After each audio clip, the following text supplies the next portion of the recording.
Oi, pessoal, estou aqui na minha casa, recolhida como muitos de vocês, e preocupada porque minha mãe está lá na casa dela, sozinha, né? Essa é a recomendação, que todos os idosos se recolham e fiquem nas suas próprias casas com o mínimo de contato físico possível com as pessoas, ou seja, com poucas pessoas. E pensando um pouco nessa ansiedade dos cuidadores em deixar os seus familiares idosos em casa, nós da Plug, eu e a Raquel, conversamos essa semana com a Vera Bifuco, que é uma psicóloga que trabalha com cuidadores familiares de idosos com doença de Alzheimer e com cuidados paliativos. E essa conversa foi muito bacana. A Vera é uma pessoa muito querida, muito inteligente, e que trouxe aí dicas e reflexões muito legais para a gente pensar no nosso dia a dia, você que tem seu familiar aí nesse momento de distanciamento social.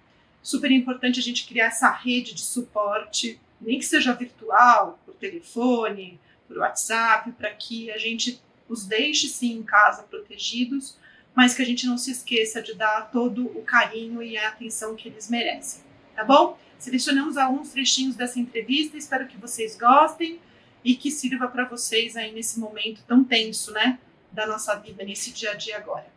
Um beijo para vocês, tchau! Vera, prazer estar aqui com você, eu e a Raquel. Nós estamos aqui, enfim, nessa fase difícil pela qual, né, o mundo inteiro está passando, com essa questão do coronavírus. E uma das coisas que a gente tem percebido muito nas discussões, né, principalmente quando a gente pensa nas famílias, é essa questão de como o cuidador familiar pode, de alguma forma, claro, a situação é toda incerta, né, cercada de muita ansiedade, mas como é que você acha que as famílias poderiam se organizar até em termos da sua própria saúde mental familiar, vamos dizer assim? Não estou dizendo nem do cuidador só, aquele que é mais próximo do idoso, mas da família como um todo, esse núcleo. Primeiro que eu acho assim, cada caso é um caso, então não dá para generalizar. O que dá certo, de repente, numa família, pode não dar numa outra família. Outra coisa que vamos fazer algumas coisas bem pontuais, né? Uhum. Para sermos o mais possível práticos, porque eu acho que é um momento muito filosófico também, né? Que está passando o mundo, revendo valores. Isso aqui essa pandemia vai ser um grande divisor de águas na história, né? Mas fora que cada caso é um caso, eu acho que a informação fidedigna é altamente terapêutica. Então, vá procurar uma informação fidedigna, né? E aplicável dentro do seu ambiente, seja o ambiente doméstico, onde você tem um idoso dentro de casa, seja numa instituição de longa permanência, né? Algumas regras eu acho que são básicas, que não é fácil de assimilar, né? Mas, assim, não isolar esse idoso, né? E também vamos separar as 3 idades do idoso. Tem o jovem idoso, né? Sim. Que mais ou menos seria dos 60 aos 70, o idoso médio, dos 70 a 80, e o velho, né? Acima de 80 anos. Lembrando também, né? O idoso, o velho, é velho, né? O velho, ele tem comorbidades. Sim. Não existe aquele velho sem doença nenhuma. Que não toma nenhum remédio, né? Que está 100%, não tem. Né? É muito difícil, né? Então, é uma minoria, vamos dizer assim. É uma pressão alta, é uma hipertensão, é uma diabetes, sei lá, artrose, enfim, doenças próprias do envelhecimento e que precisam ser bem monitoradas. Né? Claro, Mas eu fico pensando também, viu, Vera, na seguinte situação. Eu acho que o cuidador principal, sei lá, eu não gosto dessa palavra principal, porque parece que tem uma pessoa que é o dono do pedaço. Mas geralmente é. Na prática, geralmente é. Mas, sei lá, isso também legaliza os outros que acabam, né, deixando. Mas na prática é isso que acontece. Mas, enfim, essa pessoa, eu imagino assim, que a sobrecarga sobre ela em termos de tomada de decisão, num momento mais crítico como esse que a gente vive, também pode ser vivenciada como um momento de muita ansiedade. De muito estresse. De muito estresse. Então, eu acho que o cuidador também precisa pensar um pouco nele, né? E talvez, e aí eu acho, não sei, talvez cada um tenha uma forma, né, de canalizar essa ansiedade, esse estresse, tentar contornar isso de alguma forma, para poder tomar as decisões melhores também dentro dessa situação, né? Mônica, eu só posso cuidar bem se eu estou bem.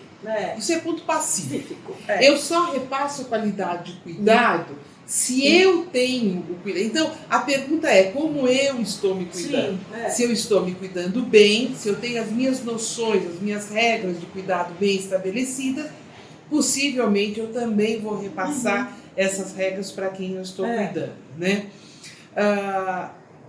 Nas famílias, existe sempre aquela pessoa que é o tal do cuidador responsável, cuidador principal, né? Onde todo o cenário familiar gira em torno desta figura, né?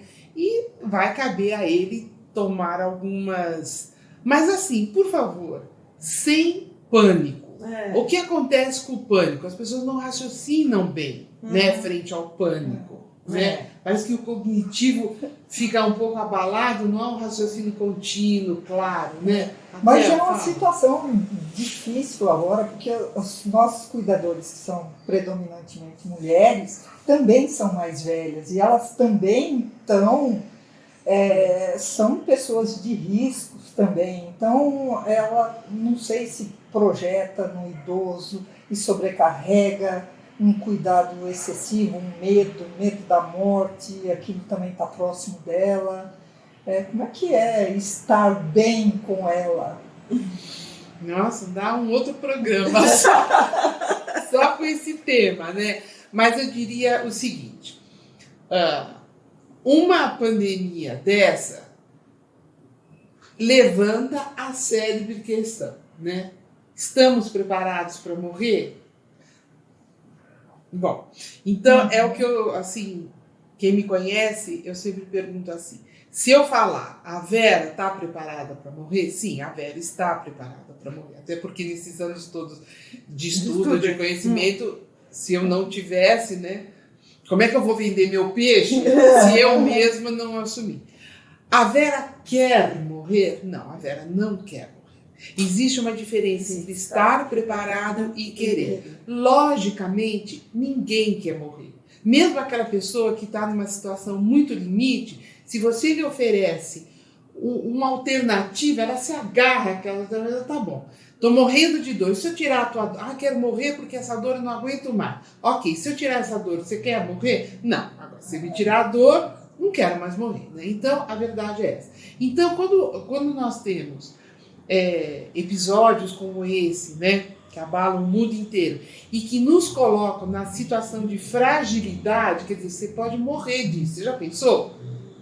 Que você é finito? Daí as pessoas falam, sim, não quero morrer nem nada disso. Então, eu acho até que são questões que elas estão sendo aventadas agora e que elas precisam realmente de um preparo, né? Eu também acho que ninguém quer morrer, eu também não quero morrer. Então, o que a gente faz? Não só para não morrer, mas para ter uma vida boa, uma vida que valha a pena ser vivida. Senão a gente morre em vida, né, de outras maneiras.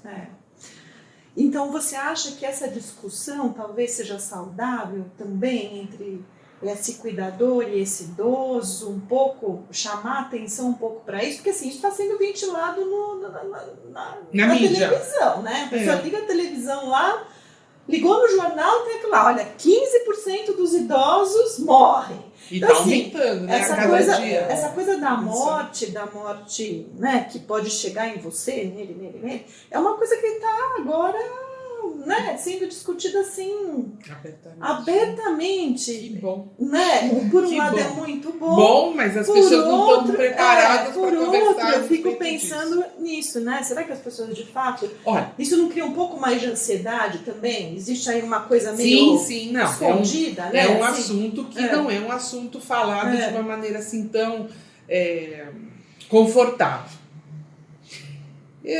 Assim, outra coisa que eu pontuo vamos responder exatamente aquilo que nos é perguntado, seja criança, seja o idoso, né?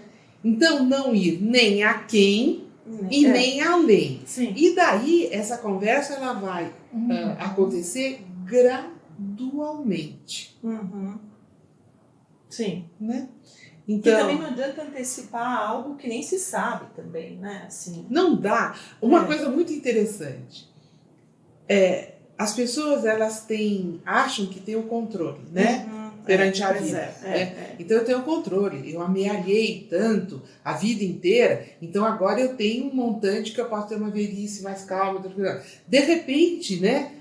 Vê que não é bem o dinheiro que... O dinheiro pode facilitar um pouco, mas só ele não vai te salvar, né? Então, eu acho que nós estamos frente a uma situação aonde está caindo, né? Eu não posso dizer que está caindo a ficha, porque não existe mais, mas está caindo esse pensamento.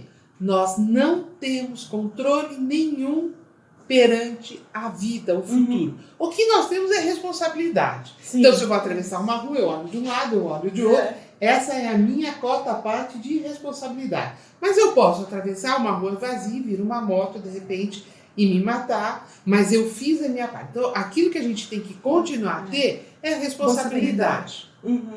E as autoridades competentes estão nos passando o passo a passo, né? Higienização de mãos, a utilização de álcool, conversar com uma distância tal, né?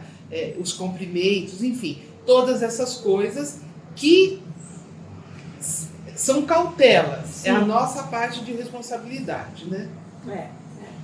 E você acha, Vera, que esse idoso que está ficando, né, isolado em casa, porque assim, existe isolamento físico, que é isso que você falou, né? Quer dizer, a recomendação é para o idoso ficar em casa o máximo possível, principalmente se ele for desse grupo mais idoso e com condições pré-existentes, né?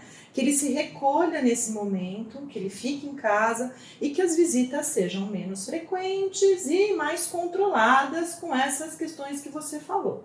Então vai existir naturalmente um maior afastamento das pessoas, pelo menos fisicamente falando, né?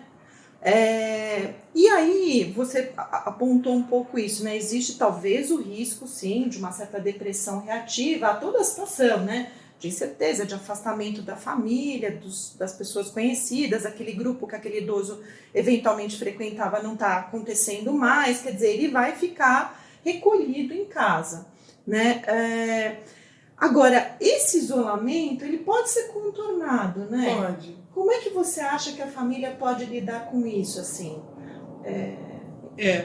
Como é que ela pode se organizar? Em primeiro lugar, sendo criativa, né? Daí vamos ver se a gente conhece realmente esse idoso, né? Olha, vamos ver se a gente conhece, né? O que a gente pode oferecer para a mamãe idosa, né? Que ela goste, que ela possa passar esse tempo ocioso da melhor maneira possível. Daí, será que eu conheço os gostos da mamãe? Olha aí, está sendo colocado à prova, né? Eu acho que a gente vai ter que valorizar mais a qualidade do tempo que a gente vai estar com esse idoso. E, assim, as visitas podem ser mais espaçadas, mas ainda continuarem essas visitas, né? Valorizando, logicamente, esse tempo de presença. Outra coisa, vamos usar o telefone, vamos usar os nossos recursos tecnológicos, né? De usar mais. E tem toda uma criatividade. Vamos assistir filme, vamos levar revista, vamos ver, de repente, uma avó que gosta de tricotar, sei lá, não sei. Né? Enfim. a família talvez tenha que se organizar um pouco também, no sentido de, né, Então, trazer mas veja, isso é o que deveria acontecer independente de pandemia. Sim, né? sim, pois é com razão. Quer dizer, esses momentos, né, que não são só o almoço de domingo, que às vezes rola nas famílias, como uma certa, sei lá, uma coisa meio burocrática, né? Não, domingo é o dia que eu tenho que ir levar minha mãe, meu pai para almoçar fora, não sei o quê, ou ir levar para minha casa e tal. E depois daquilo, né, as coisas... Ligações mais frequentes, mais tempo nessa ligação, não é oi, como vai, tudo bem? E aí, o que você está fazendo? Olha, conta um pouco da sua vida. Está acontecendo um grande divisor de águas que, olha, acho que muita tese de mestrado, de doutorado, pós-doc vai acontecer após essa pandemia.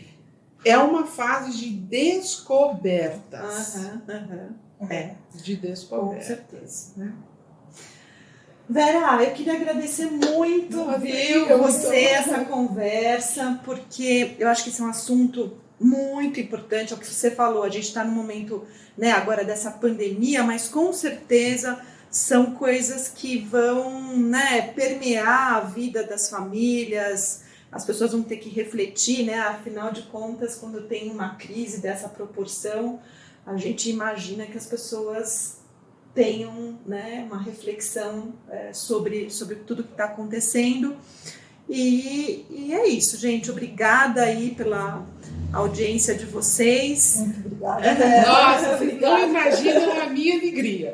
E eu espero, de alguma maneira, ter contribuído, né, em alguns pontos e me coloco totalmente à disposição para dúvidas que venham a acontecer, sempre lembrando, cada caso é um caso, cada família é uma família, e as dúvidas podem acontecer, surgir por conta disso. A gente vai deixar disponibilizado aí no final do vídeo o nosso e-mail, o nosso número de WhatsApp. Se você quiser conversar com a gente, mandar alguma coisa, a gente repassa para a Vera e repassa o contato da Vera para vocês. Também. Então, é isso. Mandem aí as dúvidas que vocês tiverem, e contem os seus casos, vamos tentar compartilhar ao máximo essa vivência, essa nova experiência que a gente está tendo nessa fase bastante difícil, mas que, enfim, vamos todos passar por ela, né? Talvez aproximem muito mais as Como pessoas. agora. Obrigada, gente. Obrigada. Obrigada.